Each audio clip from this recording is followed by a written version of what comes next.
I was totally horrified. Horrified by what happened to this World War II veteran after his death. I'm really interested in the death sciences. His body dissected in front of a paying audience inside a hotel ballroom. Hosting an event in a pay-per-view manner is completely immoral and unethical. The King 5 investigators started asking questions. Can you guarantee they had knowledge that he knew that his body would be used in this way? Is the city of Seattle exploiting indigenous people for hydropower, for cheap power? The dark side of generating light for Seattle. They've taken a lot from this tribe for the last 100 years, and the tribe is not going to take it anymore. To me, this is a scamdemic. Is she handing out COVID vaccine exemptions for a price? Did the doctor ever ask you if you had a medical condition that would exempt you from a vaccine? Nope. The doctor denied any wrongdoing. That is me being a physician at work. I have no idea when this picture was taken. I didn't realize how dark it was. He was a member of a neo-Nazi group. That I was willing to do things I otherwise thought that I wouldn't do. They targeted journalists and minorities. So I see now how wrong that I was. Here are King 5 investigators Chris Ingalls and Susannah Frame. Hello. 2021 was an unforgettable year for the King 5 investigators. For the next hour, we'll show you what we found in our investigations, some of which started from tips from you. We begin tonight with a hidden camera investigation and a warning about graphic images which may not be suitable for everyone. Speaking of viewer tips, this was one of the strangest we've ever seen. An autopsy in front of a live paying audience. How do they get a human body? Is it legal? Our search for answers started with a ticket to an autopsy inside a Portland hotel ballroom. On a bright Sunday morning in Portland in October. This is somebody that donated their body to science. A few dozen people spent the day inside at this downtown hotel. They paid up to $500 a seat in the ballroom to sit up close to the mysterious figure draped in a white sheet. Heard about it through a friend, decided to broaden my experiences. The sheet comes off, exposing the corpse of an 86-year-old man.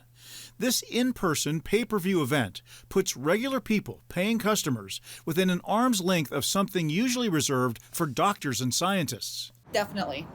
Yeah, once-in-a-lifetime experience. So, Colin Henderson, a retired anatomy professor from Montana, draws a knife, and class is in session. Over the next 3 hours, our hidden camera records the dissection and removal of various body parts, all much too graphic for TV. it's a totally different experience to see the human body in person like that. At times, the professor encourages attendees to don rubber gloves and file by to poke and prod the body. It's very educational. He was very respectful to, the person that donated their body. They're not, doing anything that I would, if it was my own family member, that I would be upset about. So I think it's very well done. This autopsy was part of the Oddities and Curiosities Expo weekend in Portland, and not everyone is a fan. I was appalled, worried, and very concerned. Kimberly DeLeo, Multnomah County's chief medical death investigator, got a tip about the cadaver lab, just like we did from a viewer. She got the event canceled with a call to one hotel. They were initially told that the event was for medical equipment training, and once they found out and discovered the website, she immediately canceled the event. But it moved to the Waterfront Marriott, which refused to cancel, according to DeLeo. Hosting an event in a pay-per-view manner for a body donor who likely didn't consent to this is completely immoral and unethical. In a statement, the general manager for the Portland Waterfront Marriott said, "We follow detailed protocols to protect safety and comply with applicable laws." He said the company is looking into the matter, but we do not discuss details of guests or groups. Professor Henderson referred our questions to the show's organizer, this man. He's the brains behind the body show, Jeremy Siliberto of Pennsylvania. Some people would say that's gruesome. Why are you doing it? Death as a topic across America has been such tremendously stigmatized. We have our professional staff guiding the students through whether it's the musculature on the arms, whether it's the internal organs, whether it's the brain, whether it's the limbs. we just explore the body, and it gives a completely brand new perspective. Imagine learning from a real human cadaver. Siliberto is a TikTok host with 1 million followers, an amateur filmmaker and artist whose works are crafted with replica human bones. From big catacomb walls to simply a single skull wall mount. Just ballpark for me what you pay for a human cadaver for this kind of class. Yeah, we pay. This is not a profitable event by any means. Yeah, I mean, but just generally, how much does that cadaver cost you for an event like that? That's something in the invoices with the cadaver lab. That's something. Is it north or south of $10,000? North. It's yeah. And here's the body broker.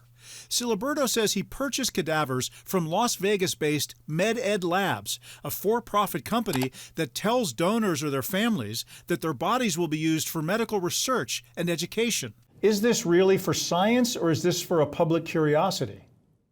No, this was for science, like I mentioned. Jeremy, I want to be crystal clear about this point. Did that man or his family know that he would be part of an event where tickets were sold to the public and he would be on public view? Did he know that?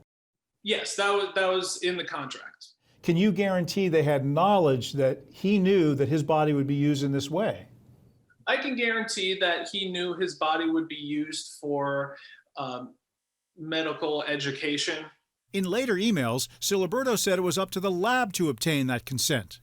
MedEd Labs has not returned our calls, but told the medical examiner this. Their supervisor was unaware of the deceased being used for this event. That would mean that the man on the autopsy table or his family didn't know he would end up here.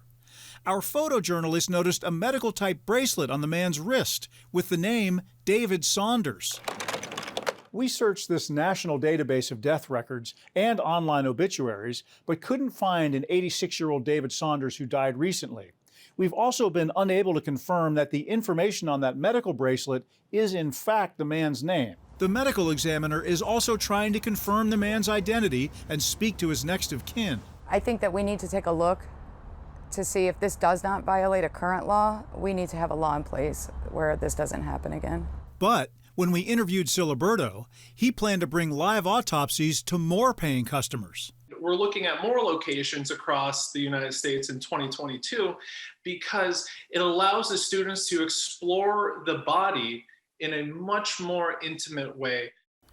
A similar autopsy show was supposed to take place in Seattle on Halloween, but that was canceled after our story on the Portland event. Well, Chris, what a story, really so important.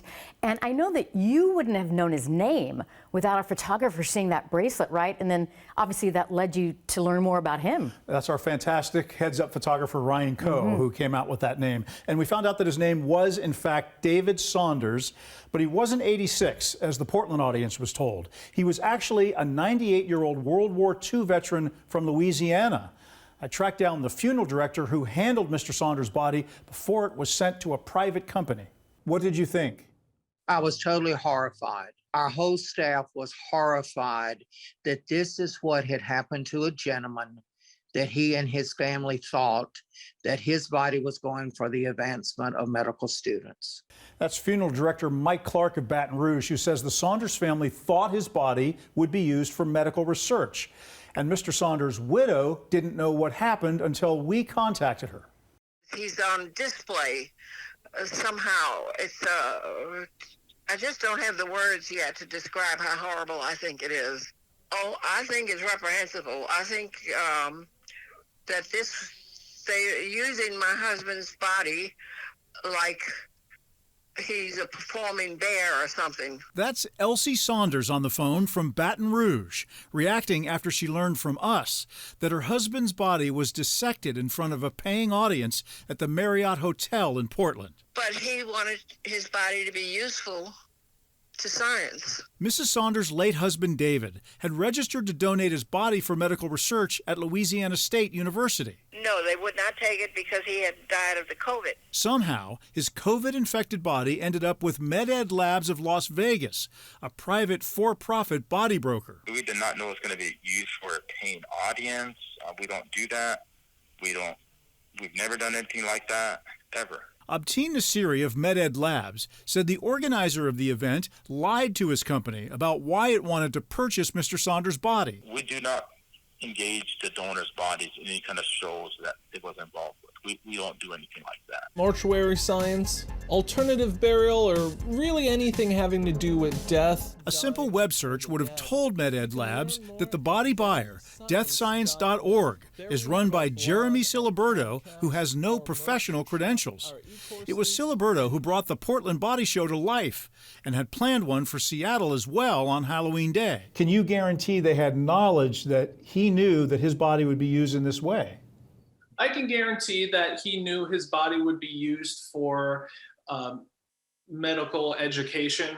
Siliberto said it was up to MedEd Labs to obtain consent, which clearly did not happen in Portland, and which Elsie Saunders says should never happen again. For other people as well, because, you're totally helpless when you don't know what's happened.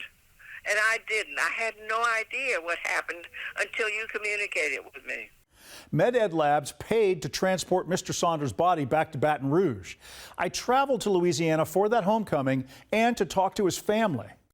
We're glad he's home, and we look forward to a proper burial, cremation, and memorial service so we can honor this man's life. His earthly remains are back in Louisiana, a flag-draped casket arriving at New Orleans Airport on a November Saturday, as seen in these photos by the Advocate newspaper of Baton Rouge. But with everything that has transpired, to be honest, we just wanted to make sure it was him, because there's really no guarantee of that. Is it actually 98-year-old David Saunders? The grim job of making certain fell to his grandnephew, Harold Adkins, who viewed and positively identified the body at the mortuary. To see a loved one, I wouldn't say dismembered, but butchered in that context from every part of the body, it's just, it sickens me. This is somebody that donated their body to science. After a life of service, Mr. Saunders wanted to make one last contribution to his country in the name of science and medicine. And then when he died, he wanted to give his body his life again to help. I mean, that's a true patriot. Instead, he ended up in front of a live audience who paid up to $500 to view his autopsy in a Portland hotel, a story the King 5 investigators first reported last month. And the fact that there were people who walked up, touched him, touched the body, what have you. Mr. Saunders had long intended for Louisiana State University to accept his body. When it declined because he died in August from COVID, Church Funeral Services sent his remains to a body broker with the family's permission, according to owner Greg Clark. My understanding was it was for universities. It was that they would supply universities with cadavers for them to be able to do training and education, doctors and pathologists and stuff like that. MedEd Labs of Las Vegas sold the body to organizers of the Portland autopsy. They also planned one for Seattle, which was canceled. Church Funeral says it has cut ties with MedEd Labs. If this one situation, if all of this goes through and this stops this from ever happening again, I'm sorry that Mr. Saunders had to make another sacrifice for this country, but this should never happen again. And that's what Mr. Saunders' 92-year-old widow, Elsie, wants as well. And that's Elsie's message. She doesn't want this to happen to anybody else. Chris, I just can't imagine really finding out that way, but I know that they were really happy that you let them in on what was going on, but that wasn't the end of it, right? You contacted the man that supplied the body to the autopsy people, and what'd you find out about that guy? Yeah, we found some suspicious things out about that man and his company and the shadowy world of body brokers, and we'll have more on that later. I was given the task to simply find someone who fit the category of being non-white and a journalist. A member of a former Nazi group, but he told the investigators before he went to prison. We've been trying to reach you. Irritating robocallers, calling us morning, noon, and night. Coming up later, he's making the companies pay the price. But up next, the taking of the river, the impact to our salmon, the desecration of sites that are important to us. What's being lost with low-cost electricity? The King 5 investigators will be right back. Did you know that a lot of us in Western Washington pay some of the cheapest electricity rates in the entire country? But the King 5 investigators expose those low bills come at a price. This year we launched an investigation into Seattle City Light's hydroelectric dams in the Skagit River entitled Skagit, River of Light and Loss. It sounds like you feel as though the city of Seattle has stolen this river from you. Absolutely, yeah. They've taken a lot from this tribe for the last 100 years, and the tribe is not going to take it anymore. The Skagit River is one of the treasures of the Pacific Northwest. It's the largest river in Western Washington, the only one that's home to all 5 species of Puget Sound salmon. It's the #1 food source for the beloved orca. And it is, without question, the heart of the Upper Skagit Indian tribe. Our people have resided in this Upper Skagit Valley for literally 10,000 years now. Scott Schuyler is the Natural Resources Director of the Upper Skagit tribe, which is based in Cedar Woolley. The Skagit River is the lifeblood of my people. The salmon are also part of that lifeblood. Nearly a century ago, major change came to the free-flowing Skagit. Seattle City Light built 3 massive dams in the middle of it for hydropower. Since then, the Skagit powers up about 20% of Seattle's lights at a bargain price. City Light customers pay less than half of what residents do in cities such as San Diego, New York, and Boston. And that's great. Who doesn't want inexpensive power that doesn't cause air pollution? But that's not the whole story. In a 3-month investigation involving dozens of interviews and a review of more than 1,000 pages of government records, the King 5 investigators have found there's a very dark side of generating light here on the Skagit River. The utility denies it's to blame, but since the feds last relicensed Seattle's dams in 1995, 3 species of Skagit fish have landed on the endangered species list: bull trout, steelhead, and Chinook salmon. And in 2005, orcas, who depend on Chinook salmon from the Skagit to survive, were also listed as endangered. It's well documented by federal agencies that dams can hurt fish by blocking off habitat they need to spawn and grow. Seattle's dams choke off nearly 40% of the entire river. A river the Upper Skagit say is the soul of their culture. They call themselves salmon people. But with salmon sliding toward extinction, the tribe says Seattle is exploiting all that to them is sacred. The taking of the river, the impact to our salmon, the desecration of sites that are important to us. This is cultural trauma. Is the city of Seattle exploiting indigenous people for hydropower, for cheap power? I can absolutely tell you that the people of Seattle and Seattle City Light we have no intention of exploiting the people in the Skagit Valley, the tribes that make their home there and who have established their way of life there. Deborah Smith is the CEO of Seattle City Light. She says they have a responsibility to their ratepayers, but also to the tribes affected by their business. If they feel exploited, then that's something we have to work on. Our commitment is to continue to learn, to have an open mind, and as we do so, to change our position. In public messages about the Skagit dams, City Light says they're helping, not hurting fish. They label themselves the nation's greenest utility, environmental stewards to Mother Nature. We operate our hydro projects in a fish-first manner. On top of that, the city says they're not harming salmon because the fish never lived that far up the river anyway, even before their dams went in. They say steep canyons and enormous boulders form an effective natural fish barrier. This is where Seattle City Light and their science says there's no way that right there fish could get past that boulder. In your scientific opinion, is that true? No, not at all. John Paul Shanahan is the Upper Skagit tribe's top biologist. He says for decades, the utility has gotten away with not providing a way for fish to get over their dams, like building a fish ladder, by sticking to their guns, that historically, salmon couldn't swim past the nature-made obstacles below their dams. What is your reaction to that? It's kind of like big tobacco. when they used to say smoking's not bad for you. It's like Big Hydro saying fish never got up here. It's the Pacific Northwest. Fish swim upstream. That's what they do. This is not an insurmountable barrier to salmon. Key for the Upper Skagit, they want Seattle to conduct a study to find out if fish ever swam past the entire dam area. If it turns out they could, Seattle may be on the hook to spend millions of dollars building a fish passage system. So far, the city will not agree to the study. We're asking them to join with us on a scientific inquiry about fish.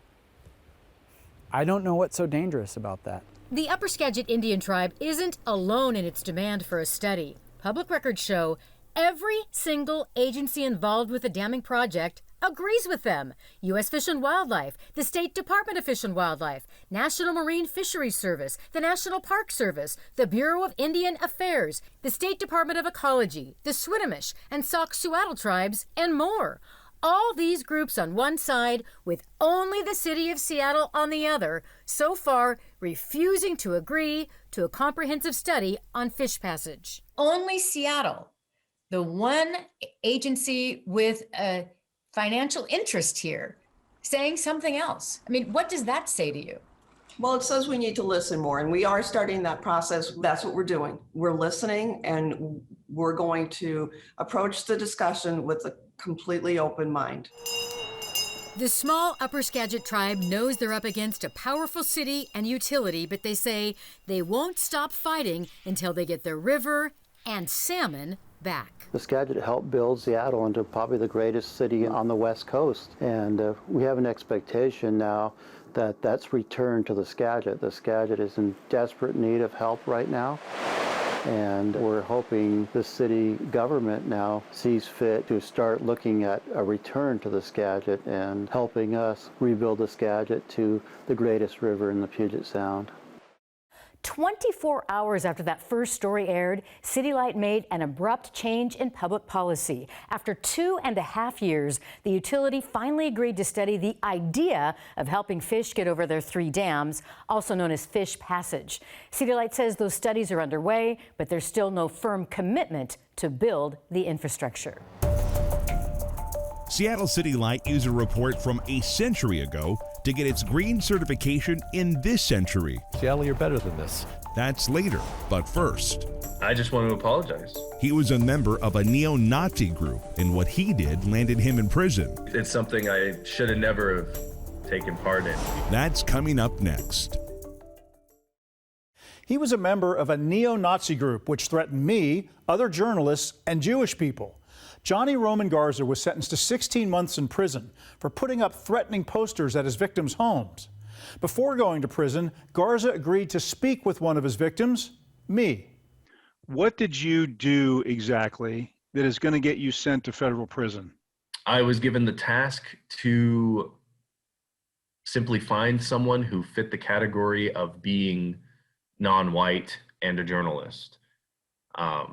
Simply to make the headline. You were to go out that night and put those posters up and take pictures of it as proof that you did it. That was my mindset at the time, is like, yeah, it's meant to terrorize. You put posters on the home of a Jewish newspaper editor and a African-American journalist. You really want to just see radical change, because you see something wrong, you see some news stories or something, and you say, I really wish I could do something about that. I thought I could just simply do something of like a minor petty crime thrill and get away with it and just kind of see where it goes. Atomwaffen, the German term for nuclear weapon, is the name of a small but violent extremist group that is armed and training for what they say is a coming race war. Johnny Roman Garza joined as a teenager to escape what court records say was a chaotic and lonely home life in Arizona. I was completely cut off. My heart was darkened. I really just wasn't even thinking that far ahead. I was kind of concerned with me, myself, and I. My mental illness compounded with my drug use at the time didn't help any of that. Garza, who lives near Phoenix, says he never took part in any of Atomwaffen's so-called hate camp training sessions, never even owned a gun. but he did plead guilty to conspiring with 3 other Adam Waffen members to deliver those threatening posters to journalists and persons of color. Adam Waffen certainly wants to act more tough than they are. It's just ridiculous. It's almost laughable what they were trying to do. I want to take any notion that it's laughable out of it, because my family, my 3 kids, my wife, we all had to leave our house and go into hiding because of what you and your group did. I started reporting in 2019 about Adam Waffen's heavily armed 25-year-old leader, Caleb Cole of Snohomish County, and that put me on their target list. I have just noticed something in my mailbox that doesn't look quite right. I didn't open the letter. I brought it to the FBI office, and agents opened it and they showed it to me. I did take that letter as a threat. You know, it's covered in swastikas. So there's nothing laughable about that. Certainly not. I just want to apologize from with the bottom of my heart, full heart, completely. It's something I should have never have taken part in. You say that, and yet you were a member of a group that sought to destroy certain races and religions. I just don't think I was looking that far ahead. When you saw a black person, when you saw a Jewish person, what did you feel toward them? You're looking at someone as the group they belong to. You're almost looking at them like a number. You're not really looking at them like a person. Adam Waffen members have been charged or convicted with 5 murders across the country. Mm-hmm. You know, that's as serious as it gets. We were just putting on posters this time, but who could have known what they would have asked me to do afterward if I was still content with that? Garza said he never knew the true identity of Caleb Cole or Cameron Shea of Redmond, who the FBI says were the leaders of the criminal conspiracy. I didn't know anything about them. I mean, I knew them by screen names. Garza says his arrest in February finally started him on a road to recovery and understanding. And I didn't realize how dark it was, that I was willing to do things I otherwise thought that I wouldn't do. I can imagine there's African Americans or Jewish people out there that are not going to accept an apology from you. What would you say to them? So I see now how wrong that I was, and it's really hard to really explain yourself after the fact. But I guess I just want people to know that there's, like what was brought up to the judge on the day that I was sentenced, there's a genuine change there, but I'm serving my just sentence. So that's all I can say. Are you running a vaccine exemption mill here? No. Where you're taking payments and signing exemptions with no questions asked? Absolutely not. Exemptions for a price? Our hidden camera investigation is next. How did you find out that something else, different entirely, had happened to Mr. Saunders? Do a report. We go to Baton Rouge, Louisiana to find out how a war veteran's body ended up at a pay-per-view event here in the Northwest. Welcome back. This year, the King 5 investigators uncovered a Washington doctor issuing COVID vaccine exemptions for a price. That's right. Our hidden camera investigation found the doctor handed out those exemptions with few questions asked. I would have assumed that they would be following CDC guidelines and they would stay masked up. Step inside Awake Health, and you might think you've gone back in time, before the pandemic. You'll see the receptionist and another staff member who often don't wear masks. Same for the doctor when she appears at the counter. She said she will not be wearing a mask, but we're free to wear ours or not wear ours. Jeff and Shelley Gann's surprise turned to anger when, they say, the doctor spent their entire half-hour appointment raging about coronavirus restrictions. So it was very shocking, her behavior. You don't have to ask patients. You can hear those views right from the doctor's own unmasked mouth. So to me, this is a scamdemic. It has little to do with public health at this point. It has more to do with exercising government control. And you said scamdemic. Yes, I did. It's not a pandemic to you. No. Do you and your staff wear masks in this office? Not anymore. I personally don't feel that masks are protecting or helping me in any way, shape, or form. In fact, they increased my anxiety. Laser hair removal, sweet. It's not her unconventional views or blatant violation of the state mask mandate that sparked our investigation into Dr. Anna Elprin. Weeks before we sat down for this interview, we sent in undercover journalists to investigate a tip that Dr. Elprin was allegedly handing out COVID vaccine exemptions for a price. So I made an appointment at Awake Health, and I said that I wanted to see Dr. Elprin to talk about a cosmetic procedure. Our digital investigative reporter, Taylor Meir-Fendereski, made an appointment. Health and beauty is one of Dr. Elprin's specialties. And I walk into the office, and I'm greeted by a medical assistant who is in the room with me doing the typical things you would expect at a doctor's office, weighing me, taking my height, blood pressure. And then after she's done with those standard procedures, she says, "So are we just doing the COVID exemption today, or are you here to establish care?" What did you think of that? Well, I was surprised. I mean, it was very unprompted. After a brief meeting with the doctor and paying a $150 fee, Taylor walked out with these letters that medically exempt her from wearing a mask or receiving a COVID vaccine, signed by Dr. Elprin. Did the doctor ever ask you if you had a medical condition that would exempt you from a vaccine? Nope. There was zero discussion about why I wanted this medical exemption. And, she asked me, "Are you healthy otherwise?" And I explained, yeah. What would the valid reason be for a vaccine exemption? I think it's very individual as far as carefully reviewing the past medical history for the patient and discussing with them that based on what their health status currently is. This is a vaccine exemption form that you signed for Taylor, and you never asked her if she had a medical condition. I would have no way of knowing any of this based off just a vaccine exemption form. I would have to go back to their chart. I don't have that information stored to memory. Our October visit confirmed the viewer's tip that Dr. Elprin was signing COVID exemptions for a fee.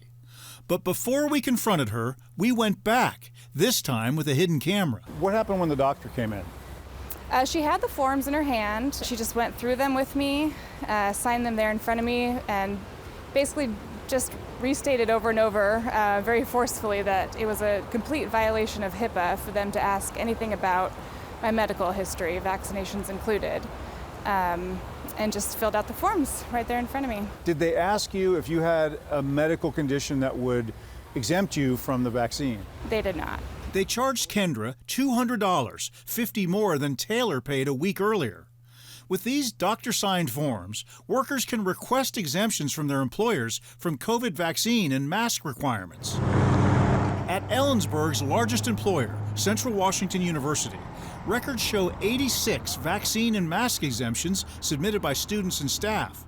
20% of them, 1 out of every 5, came from Dr. Elprin. After she was done signing the paperwork, took it upon herself to restate over and over that she would go to bat on my behalf and she would call my employer if I got any pushback. We went in a third time, again with a hidden camera. She came in with a whoosh and she sat down in a chair, had paperwork in hand. She definitely didn't ask me anything about my medical condition or my medical history or any real reason why I would actually need to have an exemption. It was $200 for the visit. It just seems like this is what they do all the time, and it was a regular routine. Our former investigative producer came out with the same signed forms. Vaccine exemption, mask exemption. On each form, Dr. Elprin is asserting that the patient has a medical condition. These national experts on medical ethics and law told us there are only 2 valid reasons for a medical waiver from the COVID vaccine. Either there has to be a demonstrated allergic reaction to one of the ingredients, or there has to have been a demonstrated adverse reaction to an earlier dose. To me, it's not a rubber stamp. You don't just come and say, I need an exemption. And as your physician, I say, okay, great, I'll sign that, no problem. That's the whole reason we give you medical licenses. It's not so that you can become a printing press for exemptions. I'd like to schedule an appointment to get a COVID vaccine exemption. For our 4th and final undercover appointment, we flat out asked for a medical exemption. $200? Okay. Here, the medical assistant did ask the most important question. Yeah, I was actually pretty surprised when the medical assistant asked me if I have any medical condition that would make me qualified for this exemption. And I was honest with her. I said no. And she didn't seem to mind. He paid $200 and walked out with the same signed exemption forms after a brief face-to-face with Dr. Elprin. These are records of 4 people that came in and got medical exemptions with no questions asked. Once again, just because the person claims to you that they didn't have any questions asked, that doesn't make it such. You're saying that that didn't happen in those cases? I have no idea. I told you I would have to go back and carefully review the chart. That's you signing the documents right there, doctor. That is me being a physician at work. I have no idea when this picture was taken, and I have no idea what this is referring to. What you just described is an exemption mill. You hand over money and I ask no questions to give you a piece of paper that satisfies the states that you have an exemption. Are you running a vaccine exemption mill here? No. Where you're taking payments and signing exemptions with no questions asked? Absolutely not. I reported this story with our digital investigator, Taylor Mir-Fendereski. And Taylor, you actually talked to former employees of Dr. Elprin who told you a lot more about her practice. Yeah, Chris, I talked to a former esthetician, a former office manager, a former medical assistant, and they say it wasn't just our journalists who got those COVID exemption forms. They watched Dr. Elprin bring in tens of thousands of dollars from exemption sales a month. They say she sold them to hundreds of people with no questions asked. They worked as teachers, firefighters, police officers, and state employees. And Chris, some drove hours from Bellingham to Seattle to Spokane just to get their hands on one of these forms. You know, what I loved about your digital story is the way you sort of laid out the evidence in really great detail for the months of work that we did. Yeah, and you can read that story online if you text the word doctor to 206-448-4545, and we'll send you a link. Thank you, Taylor. After our story aired, we heard from some of Dr. Elprin's supporters. Summer Hathaway says family genetics prevent her and her firefighter husband from getting vaccines, but only Dr. Elprin would sign their COVID vaccine waivers. We have a genetic issue going on, and no doctor but Dr. Elprin that we've found so far is willing to acknowledge we have a family history. The Department of Health, which licenses doctors, did not comment and said it has open investigations. Meanwhile, the Department of Labor and Industries says it has opened a complaint based on our report. The city of Seattle takes pride in being green and environmentally friendly. But this year we found Seattle City Light being accused of greenwashing its power operation on the Skagit River. For 20 years, the city's hydroelectric project has earned a distinguished green certification. In my investigation, Skagit River of Light and Loss, groups including tribes say the city used misleading and outdated information to get that green stamp of approval. The city of Seattle is known across the U.S. as a guru of green. For 100 years on the Skagit River, the city's generated electricity by operating 3 dams. And by the national gold standard, that project's an environmental success story. The Low Impact Hydropower Institute, or LIHI, gives it a green certification, the largest project in the country with this prestigious designation. That really is the bar to reach. Chris Townsend is a top environmental executive at Seattle City Light. And we hope to maintain that and be a leader for the rest of the country, really. To be green, LIHI mandates specific requirements, including this important one, fish passage, meaning the project must engineer a way for fish to get around their dams. But Seattle's dams don't meet that mark.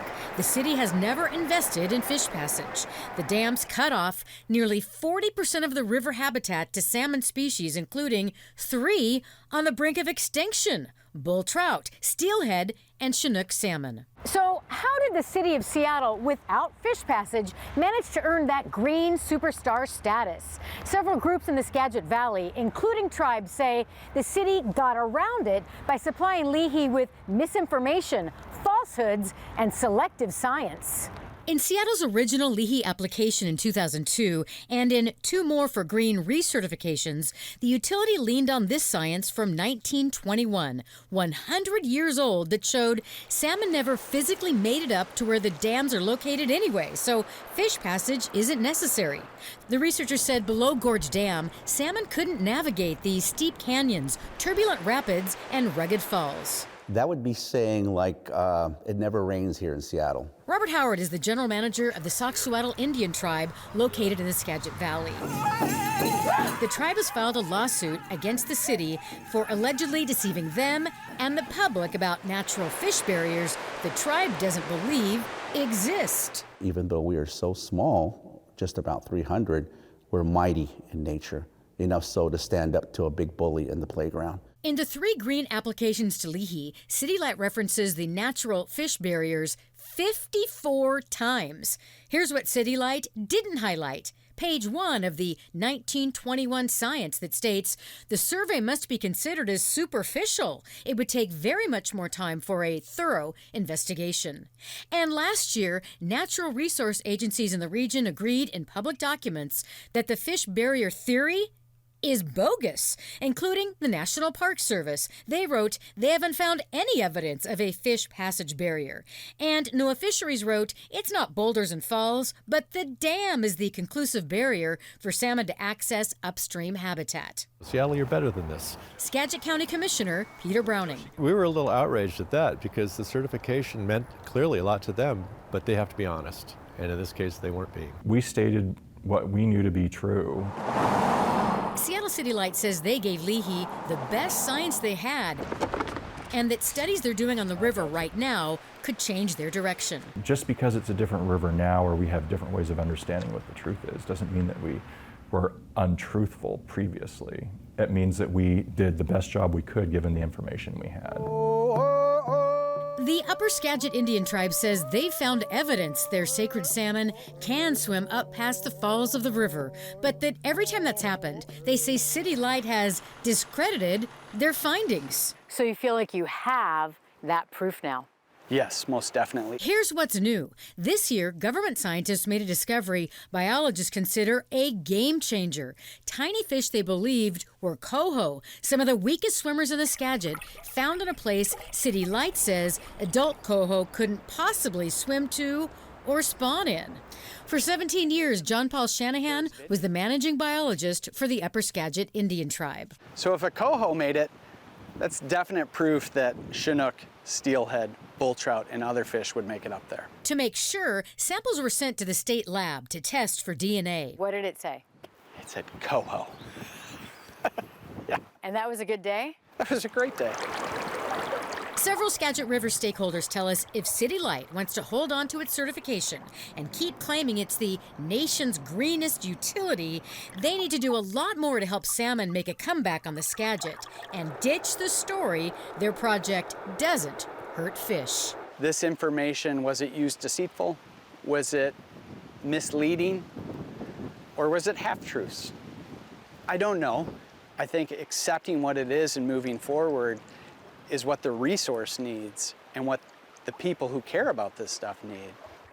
So the group that gives out those green certifications, Leahy, what do they say about all this? I interviewed their executive director who says they've been watching our series with great interest and that if they find Seattle City Light no longer meets their criteria, they could demand the utility remedy the problem or suspend or revoke their green certification. And now back to our investigation, Ticket to an Autopsy. How did the body of a World War II veteran become the center of a pay-per-view autopsy here in the Northwest? We traveled to the man's home state in November to piece together this story of a questionable company and industry that allowed it to happen. Here in Baton Rouge, Louisiana this summer, MedEd Labs was on the hunt to find a local funeral home to help procure human bodies. Originally, MedEd contacted us directly because they were looking for a funeral home in the area that could handle their needs. MedEd struck a business arrangement with Church Funeral Services, a longtime mortuary in Baton Rouge. MedEd would pay Church to process and prepare bodies, according to church owner Greg Clark. They're paying us to do the removal, to do a pickup.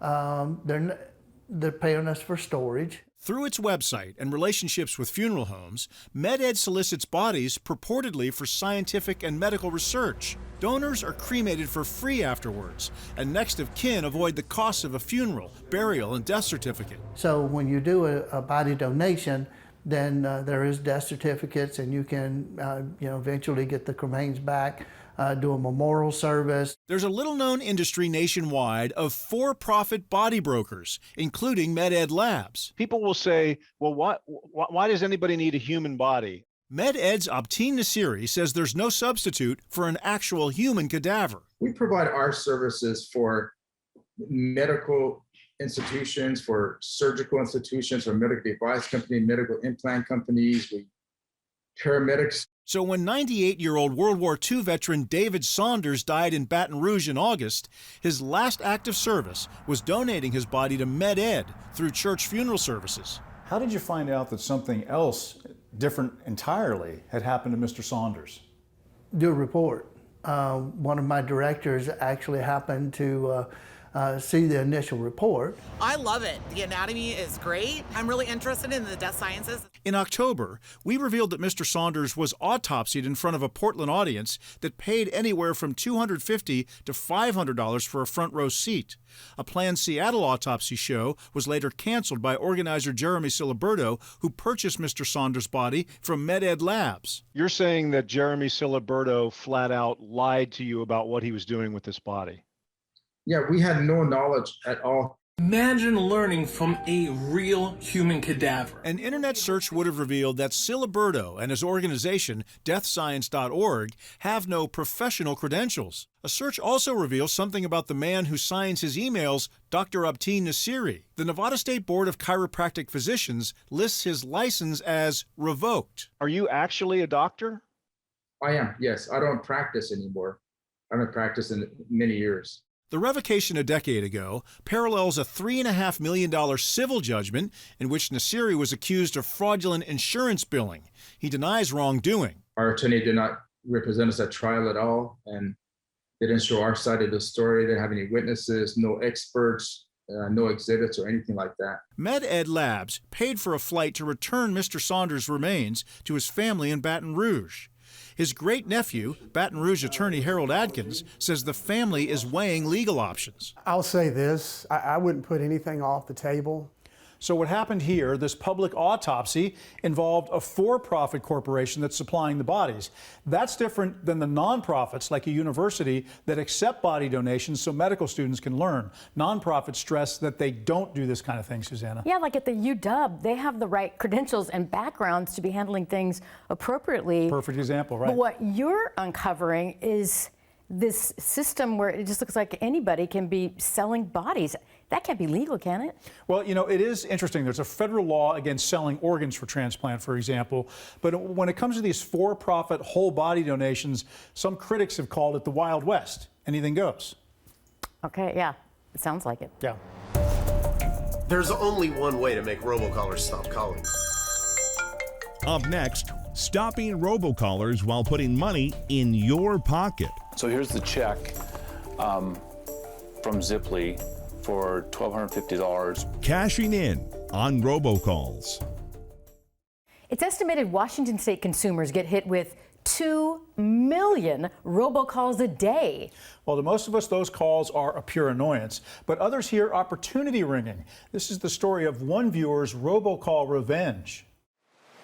It's a hard course. There's a player at Bear Creek Country Club near Woodinville who's especially happy with his golf game these days. It isn't just about his score.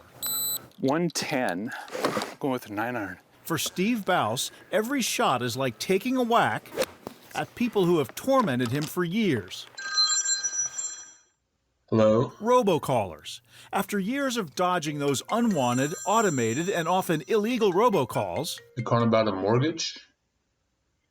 Okay. What can I help you with?